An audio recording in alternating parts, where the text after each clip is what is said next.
Hey, everybody. Welcome back to Great Mondays Radio. We like to talk about a lot of different things, radical ideas, interesting concepts in and around tech, startups, culture-related items. And so today, Sarah Milstein's with us. She's going to talk to us a little bit about how they radically rethought compensation and roles at her last startup. Sarah Milstein is a veteran tech leader. She was the head of engineering leadership and VP of engineering at a lot of interesting different startups. And I think she has a lot of really interesting perspectives on this. And what I find really compelling and what we were talking about before we got started was how much time organizations spend on levels and how much of a burden it is, and to radically rethink that, what she did and help support in order to kind of work around that. So, Sarah, I really appreciate you coming on. Thank you for lending us some of your knowledge and experience. Um, Tell me, let's just level set give us a little background, where you came from, and why should we trust what you have to say? Yeah, that's a fair question. So, first of all, thanks for having me.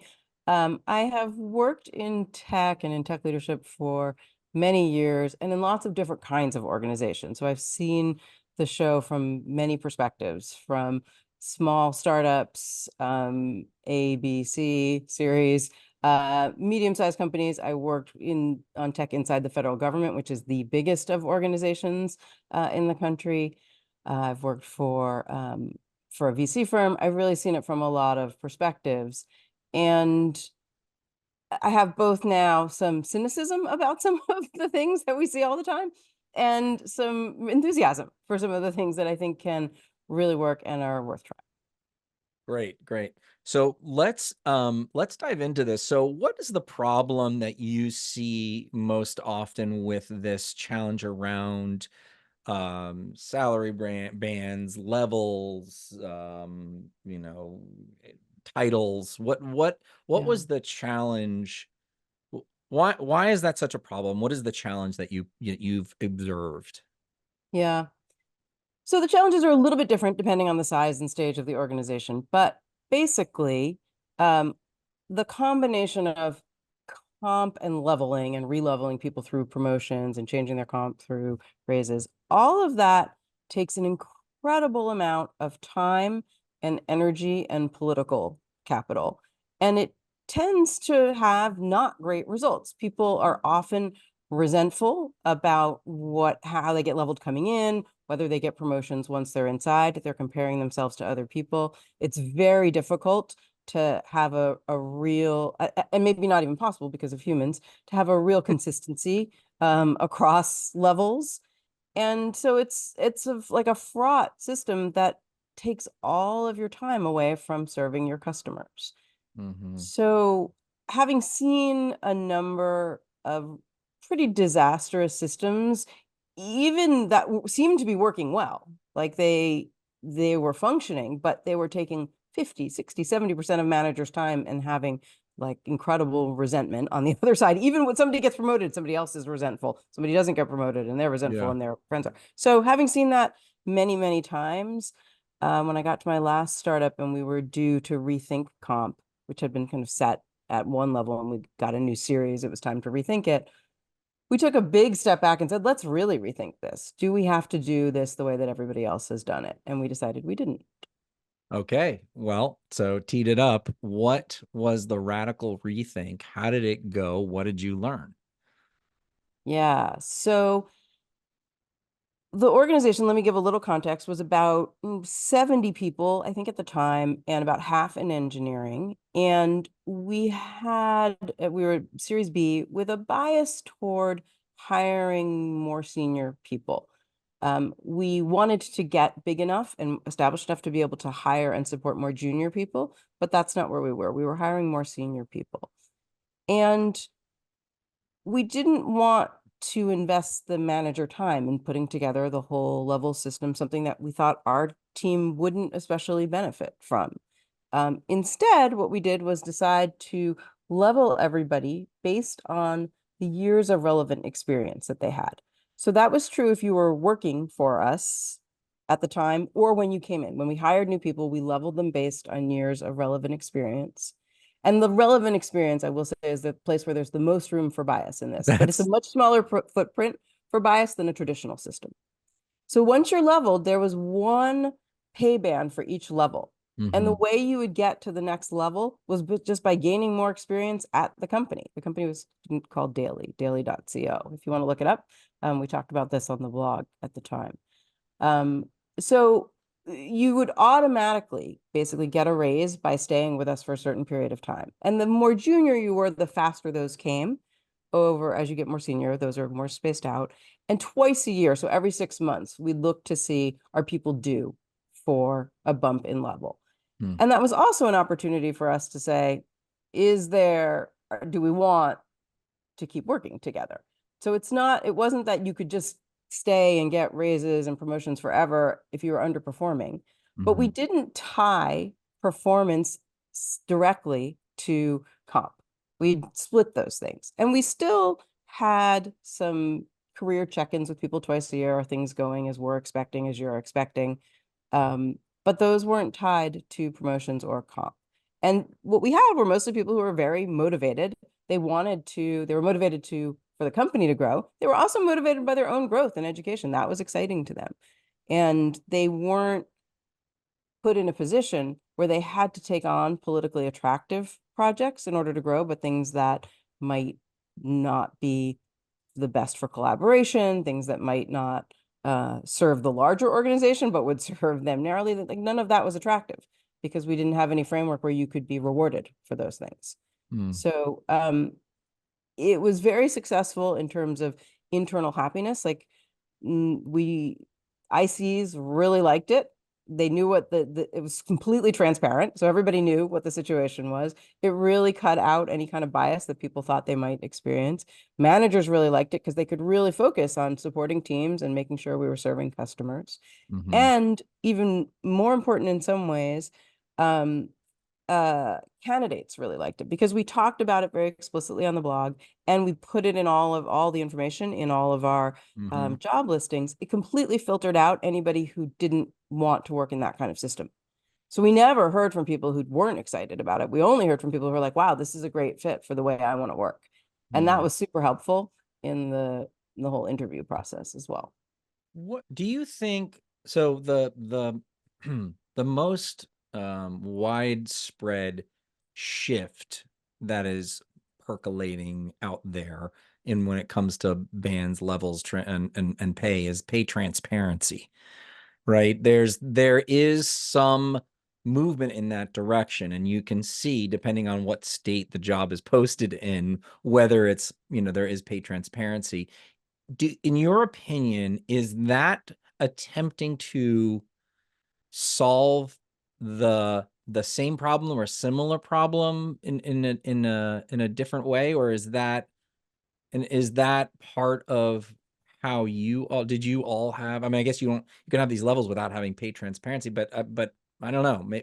Maybe you have to because you're like, these are the levels. This is what you get paid when you get to those levels. I don't know. I guess just I'm curious about your perspective on pay Yeah. transparency, which seems very progressive, but is nowhere near as different as what you've just described. Yeah. Well, I think they're somewhat different things. Pay transparency was part of what we were doing. We could have had the system in an era before you had to, depending on, as you said, on the state, before you had to publish levels, but also we would have published them anyway. I've worked for many organizations that put in salary levels into job descriptions before it was Yeah, required because it's a really good signal about your culture and values. And it also helps make sure that you're attracting people who are in about the right range, who know you don't want to be 4 conversations into the interview process and figure out exactly. that you're nowhere near each other. Yeah. Um, so I mean, it's related in the sense that we were transparent, but I think that pay transparency is trying as a law is trying to solve for a little bit of a more narrow problem. than we were, and we could have made this Yeah. system work effectively with or without that. Yeah. I guess yeah. I mean, it is starting to create a little more equity. I think it's doing a good job at what it's doing, but I don't know. It was just sort of like, oh, this is something that's already happening. Is this part of what you're talking about? When, so, so you have this very clear, I mean, it solves this other question, which a lot of organizations or a lot of employees will say, well, what's my path? What does my future look like at this organization? And there's, is it also, did you also change titles? Were titles part of it? Is that part of like, did you get more responsibility? Because Mhm. pay is symbolic of, right? It's Mhm. emblematic of the level that you're at. You have this much experience, you get this much pay, but there's another piece of that employees want to see. They're like, oh, I want to get get a better title, but I also want to do more things. So how are those elements or not tied or not into that plan? Yeah, it's a good question. We didn't have titles actually. We had to kind of come up with some uh titles that worked for the industry so people could have those on their LinkedIn profile, basically. So, a level 7 was like a principal engineer equivalent kind of a Yeah. thing. Yeah. Um, but part of what we were able to do was because it was based on years of experience, regardless of your role within, like within engineering, for example, you could move back and forth between manager and IC, or there could be some fluidity in being a tech lead versus a more heads Hmm. down developer. And you weren't, we valued those things equally, and you could move around, so you could get different kinds of experience. You could be a manager, and then if it turned out that wasn't fit, you could become an IC, or vice versa. You could go back and forth. Not that we wanted people going back and forth all the time, but it gave people room in a way that typically you don't have if you're on one path or the other, and you might take a hit if you go to the other side. Exactly. Um, Yeah. and for us that worked, at our size in particular. I think there's probably a stage, a couple of, at least twice, probably much more like 4 times our size, where you would start to need to think about titles a little bit more carefully. But I think that the principle of thinking about single band levels has some merit regardless. I mean, did you say how many employees were at the It was company about when you 80 started? total.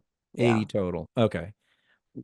Okay, so this leads to my I'm next. sorry. I said 70. Sorry. Same thing, really. No, it's fine. Yeah, you're in the ballpark. That's okay. Um, you're not a numbers person, are you? I'm I meant not. 75, not 80. Yeah.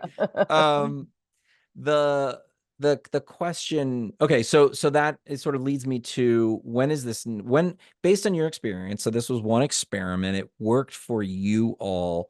um is there a type, size, scale of organization where you would say, don't don't do this, like the problems are going to outweigh the benefits or something like that? Well, setting it up is non-trivial. So you kind of have to figure out how to where you want your level set. And we kind of figured out where we wanted to be for companies that had taken on a similar amount of investment. Where did we want to be at, like what percentile roughly? And then we worked with a comp specialist to figure out what the levels would look like based on that. And we also made the decision, which is not popular everywhere, but we made the decision that we were going to pay people the same at each level, regardless of where they lived. So Ah, we okay. simplified on a few different vectors, Yeah. which was very effective at our size. We would have had, it would have cost us more to manage different, all these different factors than it did to simplify.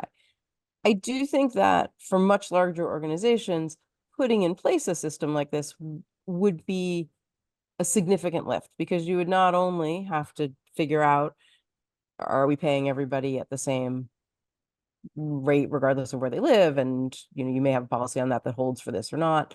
um, you also, once you've got your new levels in place, have to figure out, are you releveling people based Mhm. on your new system, and what would that cost in dollars and in potential goodwill, or does it generate either like of the above Right. potentially?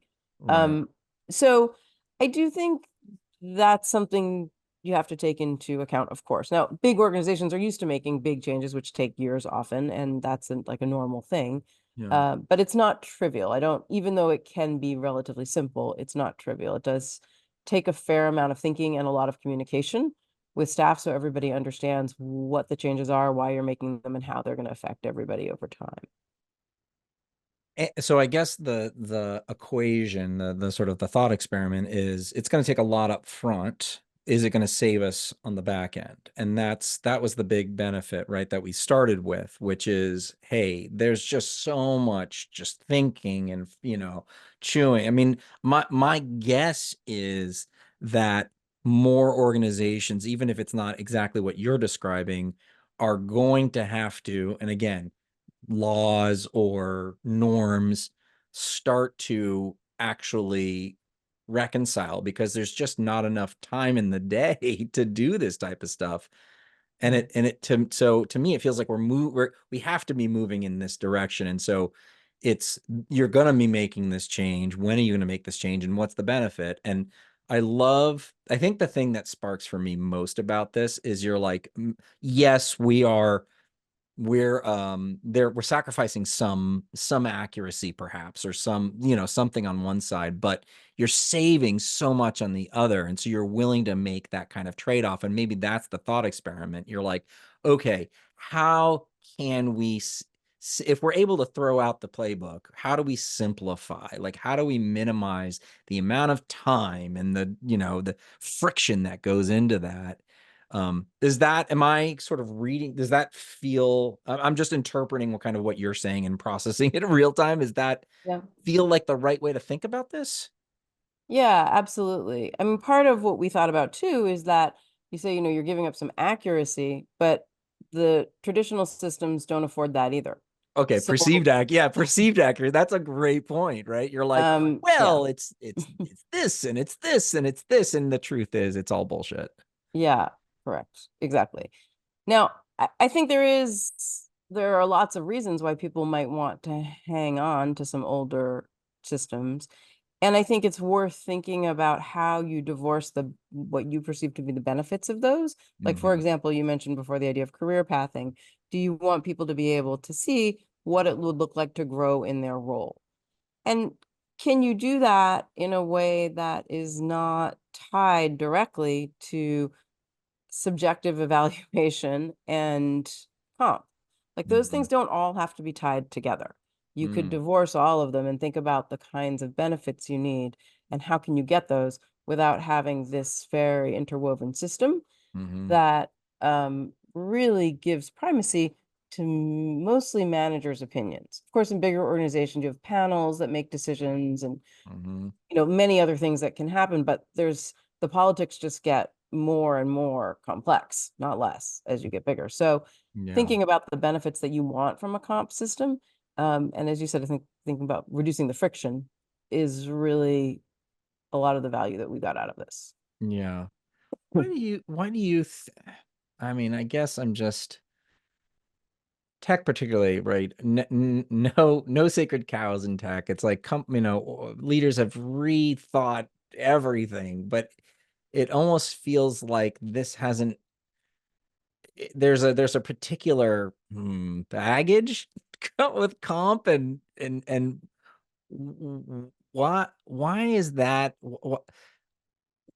Why are we just, like, what you've done is, like, to me, and it's like, it's radical, right? It's a really differentiated thing. Why have we not have an eye? I mean, I'm not deep in the compensation space, but, and I'm sure there's others that have done that. Do you have like an inkling as to why we've kept so much mishigas, is what I would call it, in the in Yeah. the comp space?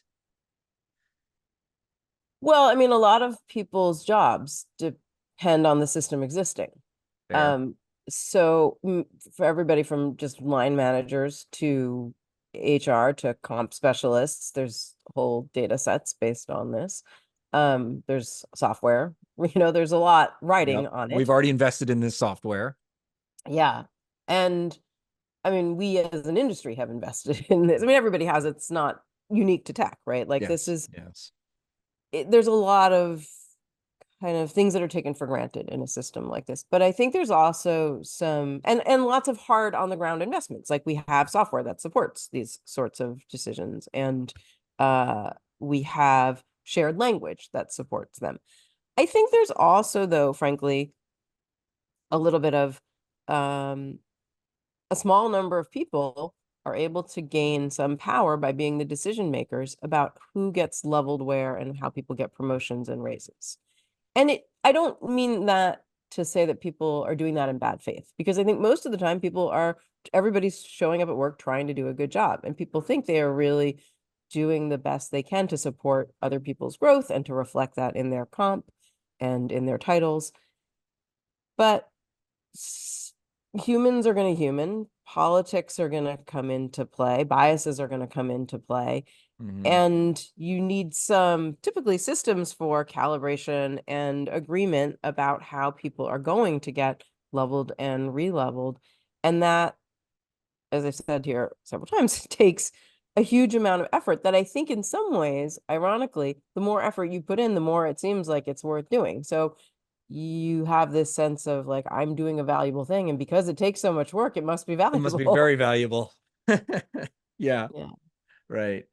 Um, um, Shoot, I just had one more question for you. Oh, aside from the amount of time, are there any risks that in what might be missed in going to a system like this?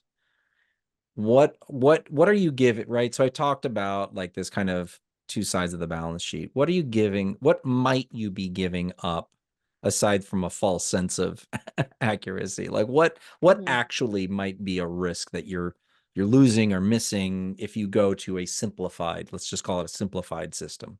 Yeah. Well, a thing that people were like asked about a lot when we were doing this is, does that mean that you never let anybody go? Which it definitely did not mean. In fact, we kind of use the twice a year system to say, to do a check and make sure, are we really retaining the people we want to retain, and are there people that are not working at the level that we need? Are they working in a way that we can't support them? We were Hmm. not able to support everybody. Yeah. And so it's a time when we could either let people go or manage them out. And I think that a possible backfiring of that is that people know when they're due, and they could kind of try to put in more work in the 3 to 6 months before they're due, for the automatic raise, so that they're guarding against that review. We never saw that, and I don't Hmm. think it's because I think mostly people aren't.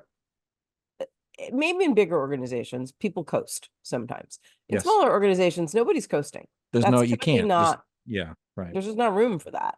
Um, and you can still make a decision. You could see that somebody's behavior has changed after the point of the re-leveling. You can still 3 months later be like, well, this changed in the last 3 months. After you got re-leveled, you don't seem like you're performing anymore. We can have a conversation about that, and we can part ways. It Hmm. doesn't tie you to each other, but I think that is something that, again, you have to be thoughtful and intentional about. How are you going to do performance management at whatever level your organization does? And I'm specific about that because I think, similar to the whole, tied into the whole system of comps and promotions and levels, is an overemphasis on performance management that I think for the most part managers would like to think that we can do more to change people's trajectories than we can. Now, that's not, of course, we have a big influence on people's environment. And especially when people are earlier in their career, there's more that we can do to support them in their growth. But, um, you see it all the time that managers hang on to employees for way too long on the hopes that you can change the way that they're behaving. And mostly you can't. So, uh, again, when I say performance management, that could mean a lot of different things, but that itself could also be fairly lightweight, and you could still get the outcomes that you need. Now, all of this is happening. I'm talking about all of this right now in an environment where it is favorable to organizations, the employment market is favorable to organizations. There's more people looking than there are available jobs. So the opposite was true, 3 years ago. There were more jobs available than people looking. And you have to be thoughtful about how you talk about this sort of thing. As I said early on, a big benefit to us was this tended to draw people who found this to be like a cultural match, and it filtered out people who didn't. Yeah. But if you're going to make a change like this, you want to be intentional about how you talk about it so that you don't repel the wrong people or attract the wrong people. Yeah. That's great. So, thank you for that. Super, super interesting. You're now a leadership coach, and I wondered if we could, while I have you on, ask you about some of the trends or what you've observed, in your time kind of out there. You get more exposure. I mean, over your career, you've seen a lot within organizations, but I imagine as a leadership coach, you're now getting exposure to a lot of different folks. And kind of what I like to understand from people in your with your purview is what trends or observations you're making, and how you believe leaders, what challenges they're facing now and how they can improve on that. So what are some of the trends that you're seeing with executives now? Yeah. Well, I think a big one, something that comes up with nearly all my clients in some form, is that when you want to make change in your organization or have people understand something, you need to say the thing a kind of absurd number of times over a period of time for it to really sink in. And I think that this has, of course, always been true for leaders that, we have an idea in advertising, you need to see something like 3 times before it sinks in.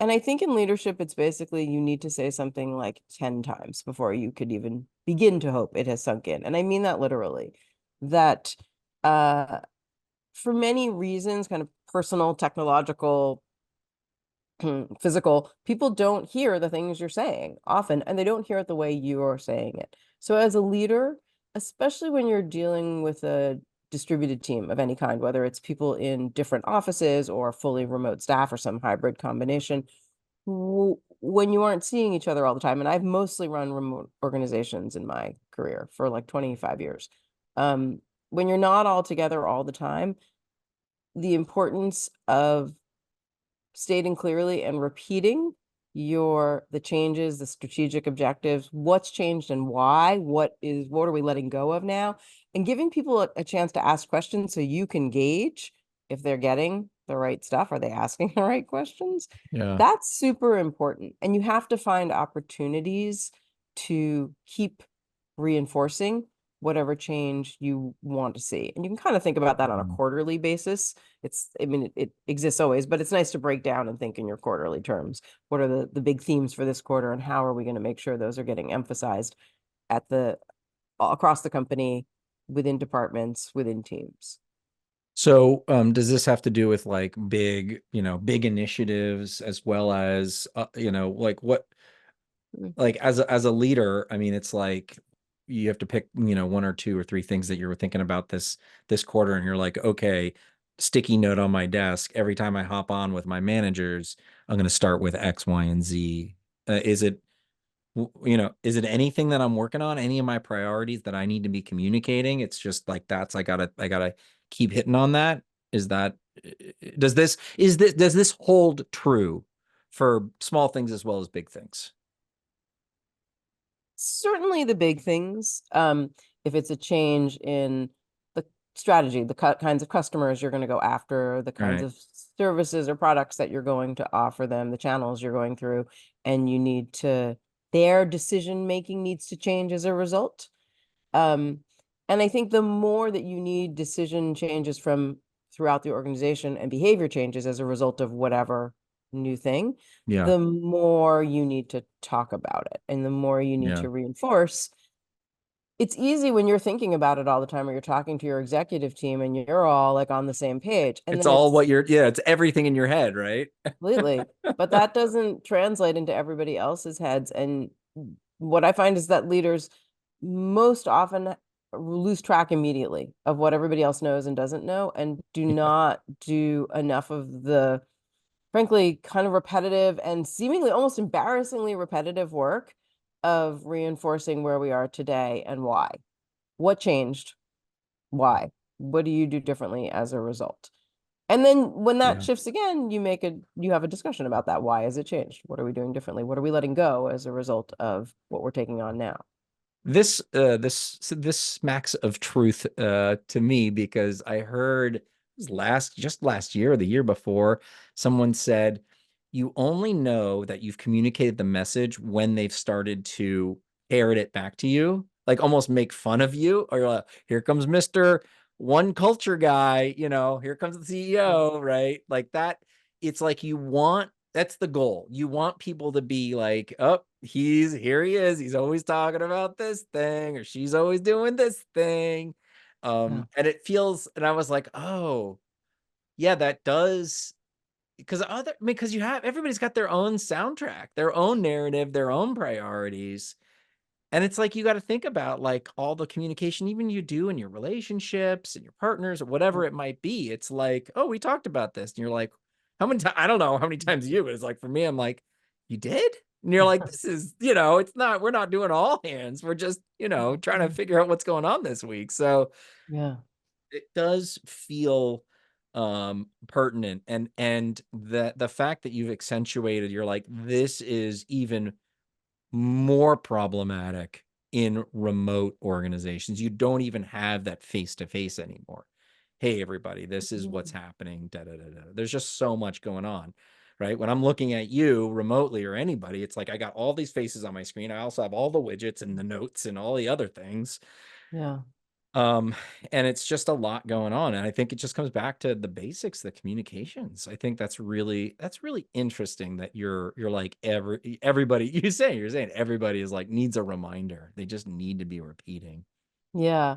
Yeah. And I think part of what's tricky is everything's changing all the time. Do you want to tell people that? And that's partly why it's helpful to think in terms of quarters. What's changing this quarter? Mm, Things might change within the quarter, of course, but 3 months is an amount of time usually that you can think about. What are we trying to emphasize here? And let's reassess in a couple of months, make sure we gave things a chance to play out a yeah, little bit, yeah. because it's also can't just be additive. It can't be like, well, our 12 priorities for this year are the following. That's not priorities at all, and that's not No. strategic. So helping people really understand where the focus is, what you're actually trying to do and what you're letting go of. And that will change as you get more information from customers, from the market, from investors over time. That changes. That's fine. But then you have to acknowledge that and talk about why. Why are things changing? And what does that mean for our day to day? And you have to say that repeatedly. Why do you think, little tangent, why do you think that leaders have such a hard time with prioritization? Oh, because it means you have to give up things. That's what prioritizing is. Nobody likes to give up things. I mean, I think that's human nature. There is like an idea of, we don't like to give up on possibility. That's partly why gambling works, and it's Interesting. very human. And so when you're prioritizing, you have to say we are Not investing less. We are putting less time into something. We are putting less time and money into something or some things that we thought before were worthwhile. You It's not a priority and it's not strategic if you're just additive all the time without saying, here's what's most important. But I think it's very hard on a human level to let go of the things that seemed like they had promise at some point and may still. You can't know. We don't have perfect information. Have you been successful in helping some leaders learn how to prioritize that, how to let go? Because it's no small feat. Yeah, it's interesting. I was talking with a friend recently about the specific language of asking executive teams to come together when there's a new initiative on the table, a new idea, a new direction that you want to pursue, and have a very explicit discussion. What are we willing to give up in order to take this on? And then it becomes clear, what are we actually talking about here? And if we're not willing to give anything up in terms of initiatives, what are we willing to give up in terms of quality, timelines, the normal kinds of things? Um, employee goodwill might be something else we're giving up. Um, there are a Yeah. number of possibilities Yeah. depending on the situation, but having that explicit discussion as an executive team, which might take a little while to hammer out, I think that is where I've seen the most success. It's interesting. It's like you're like, here's the rules of the game. We're going to have a conversation and we're going to talk about what we're giving up. It's not if, but what. And Yeah. then you're like, okay, as a human, speaking of humans, or it's like, here's the boundaries of this thing that we're doing. What are we giving up? And we need to understand that. So that's a super useful framework. And I appreciate the insight because I've just seen it again and again where it's like, here's our, like you said, literally, I've heard it verbatim. Here's our 12 priorities this year. And I'm like, how is anybody going to remember? You can't remember. I mean, you just said you Yeah. can't even remember one thing, let alone 12 things. Like, what? How is that helpful? And you're like, we're going to do all these amazing things. And you're like, I mean, it's just mind blowing, but it's insidious because it's a human. It's just something that we do as humans. We're collectors. We don't want to, I love that, give up on the possibility of something. So that discipline is really, really tough. Sarah Milstein, thank you so much for coming on Great Mondays Radio. You have a lot of wisdom to offer. If you want to learn more about Sarah's work, you can visit sarahmilstein.com, SarahMilstein.com. Sarah, it was really wonderful to talk to you. Thank you for coming on Great Mondays Radio. Gosh, thank you so much. It was my pleasure.